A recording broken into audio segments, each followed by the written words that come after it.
Well, good morning, my fellow Zenites. Oops, we're a bit on the skew west side this morning. Let me just adjust that. Although we did have a bit of an earthquake last night. Very interesting. Anyway, did you check your PZEN balance this morning with your coffee? Great way to wake up. What a day. What a day to be alive, especially in crypto. Those of you waking up this morning to the Armageddon, which is the great crypto sell-off, probably are wondering what the heck is going on. So behind the scenes, behind the headlines, let's just examine the real story that's driving the markets right now. Number one, we are witnessing a spat between two Goliaths of the centralized crypto industry, Sam Bankman-Fried and Xiaoxin Peng, CZ as he's known, of Binance. So what's actually happening here? Well, turns out that CZ had a rather large position in FTT tokens, which is the native token of Sam Bankman-Fried's exchange. And a couple of days ago, he transferred $580 million worth of this token, and he stated quite plainly to everybody that he intends to sell his position. Why? Is it not a great investment anymore? What's going on? Well, it turns out that the real reason that CZ is selling this token is nothing to do with economics. It's to do with politics and, dare I say, emotion. Because he has stated that, CZ this is, that he is selling his token just as balance sheet cleaning up.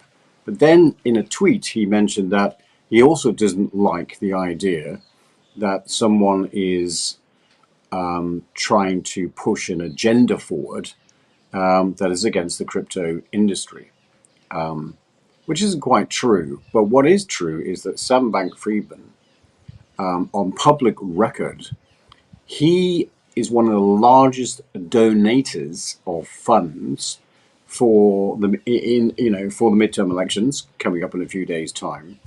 A total of reportedly over 50 million US dollars has been donated by Sam Bankman-Fried. Now, we all know that in the United States of America, you guys live in a corporatocracy.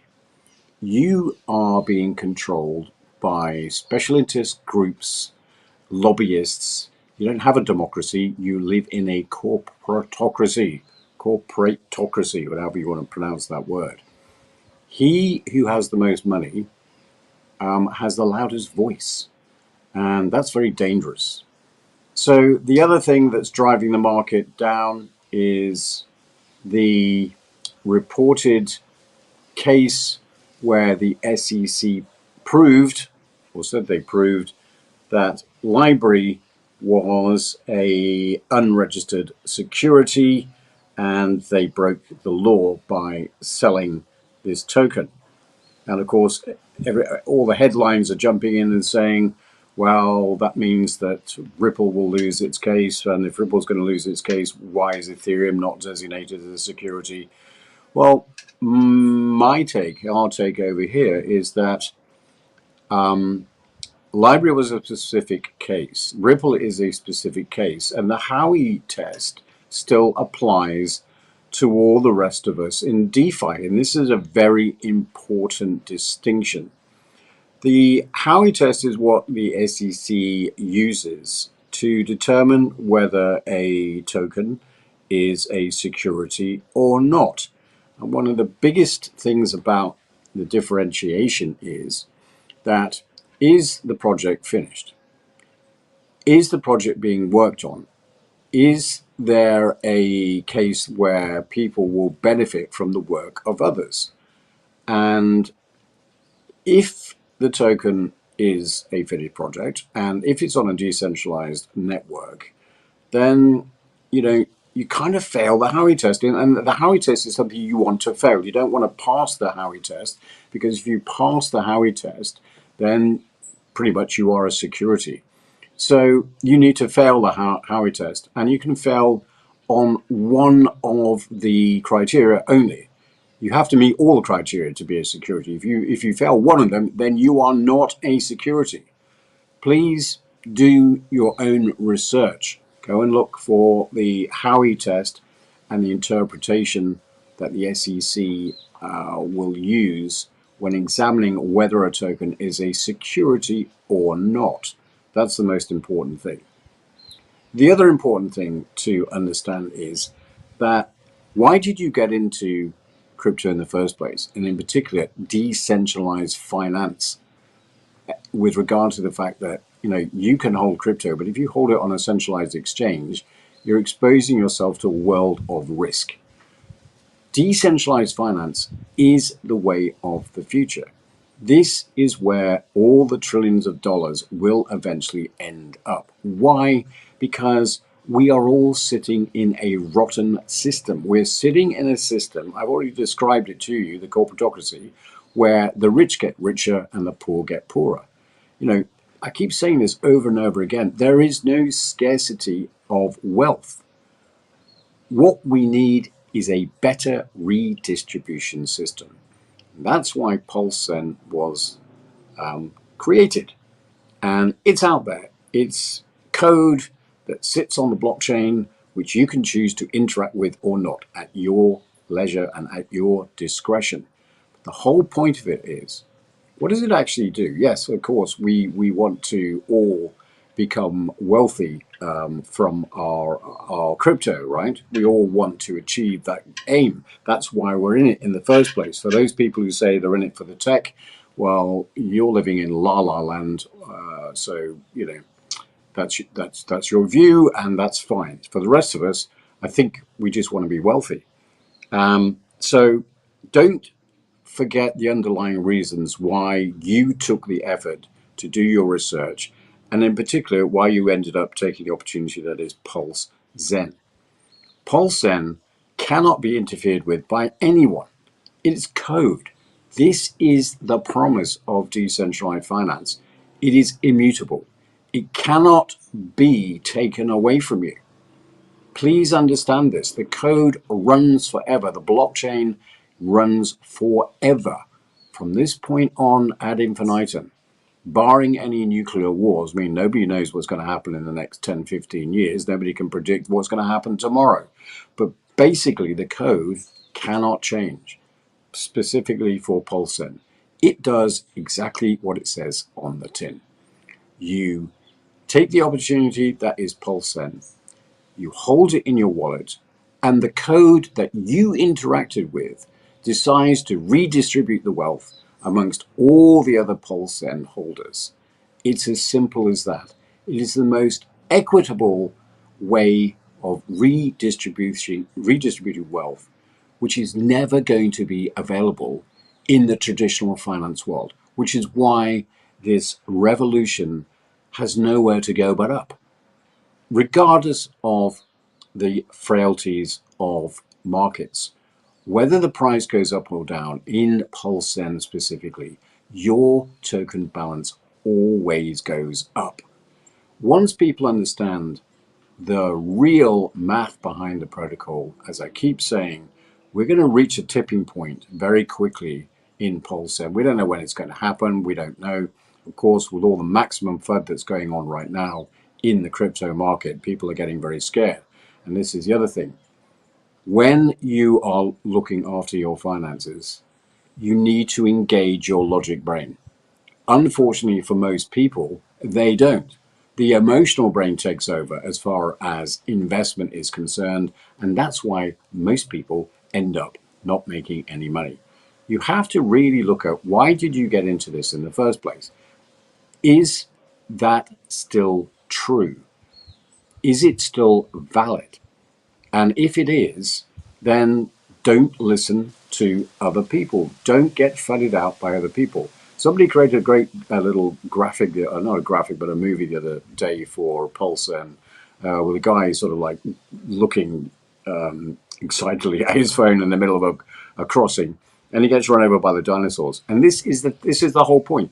The analogy is that the traditional finance people, they don't want you to know about cryptocurrency. They don't want you to know about what the opportunity is here. And you will get flooded out. If you keep following the media and the talking heads, you will never get to know what the truth is. And of course, it's very easy for us who hold PulseChain. You just look at your wallet every day, and the balance goes up. You don't have to listen to anybody talking about PulseChain. You don't have to listen to me or anybody. You can see it for yourself what is actually happening. So the people who make the most money in anything in life, okay, are those people who get in early to a market opportunity that can benefit and solve a problem for a lot of people, and for those who kind of hold the longest. Now, another protocol that I won't mention for obvious reasons was programmed to do that very thing as well.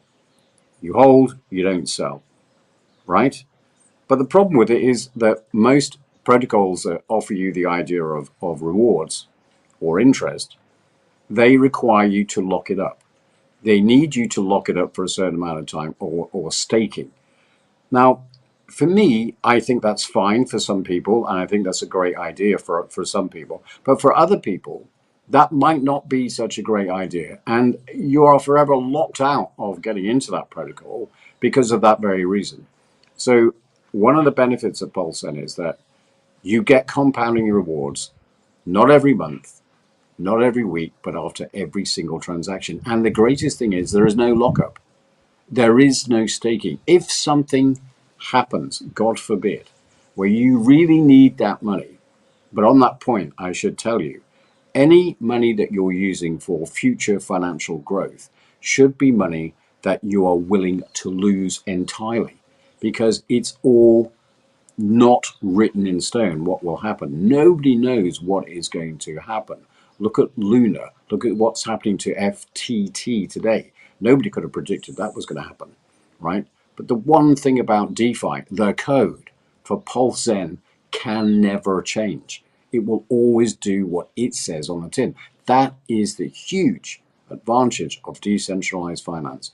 This is why people keep saying it's the way of the future. There is no doubt that all of us going forward will be more and more involved in cryptocurrency. And as I said before, the trillions of dollars in traditional finance will eventually end up in DeFi. There is absolutely no question in my mind. The governments want digital currencies. They want it for a totally different reason. Look, when Bitcoin was invented, the FBI rubbed their hands in glee because everything is traceable. Okay? Everybody thinks of Bitcoin as being the coin that was used for nefarious dealings, buying arms, drugs, and every illicit trade that you can think of. And the FBI love it because they can go after these people and catch them, which for people doing that sort of thing, they deserve it. All right? But the thing about this is, with DeFi, you have a way out of the rotten financial system that keeps you a wage slave. Because if you don't find a way to make money whilst you sleep, you will work until you die. You need to have the ability to somehow generate passive income. And PulseChain does that entirely.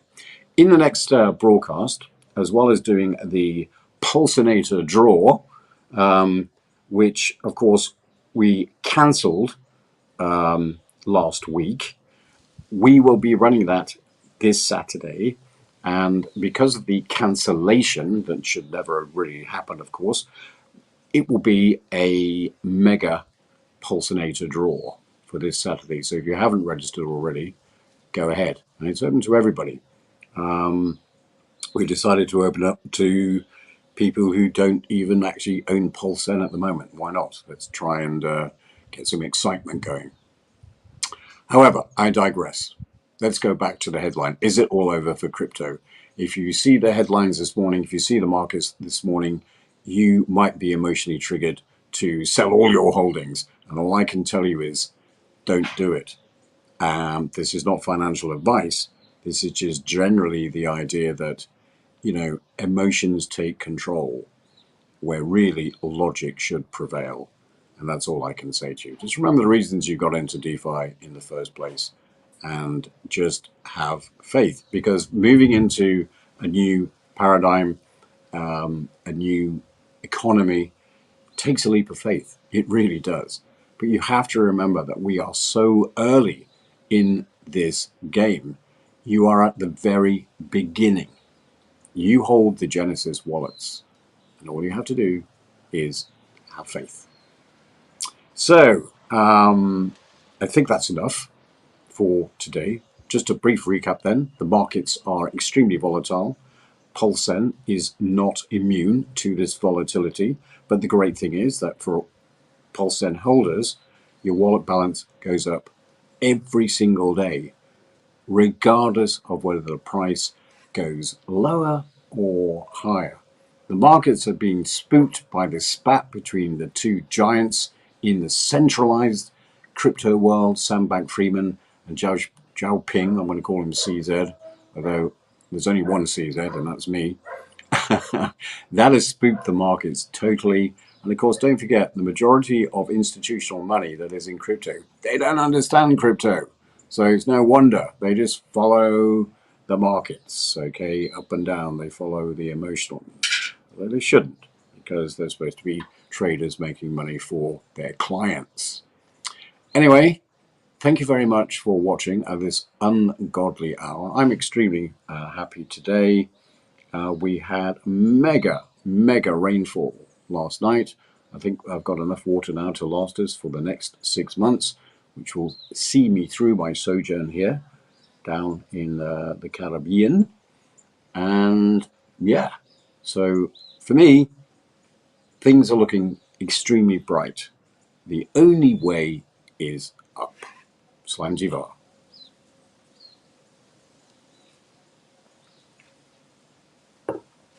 So, staff are coming in about 10 minutes, so I've got a few reasons free.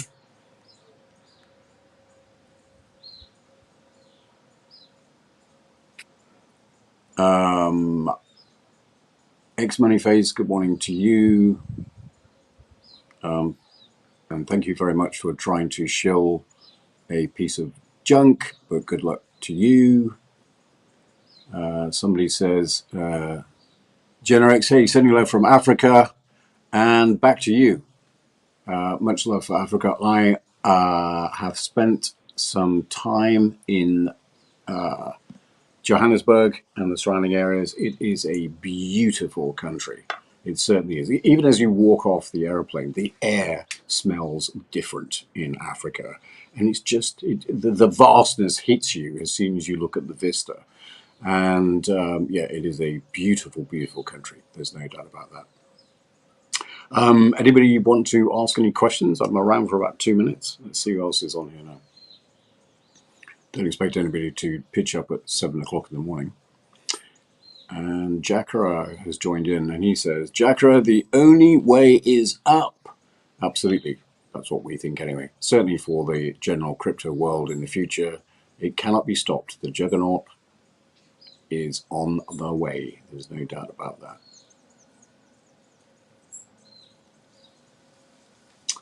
Okay, ladies and gentlemen, I will see you in the next live broadcast. Thank you very much for joining me on this coffee morning chat. Hope I've brought you some inner truth to what's going on in the crashing crypto market. And don't fear, it is in these tumultuous times that the most money is made by those who engage their logical brain and not their dinosaur emotional brain. Thank you so much, and I'll talk to you later on.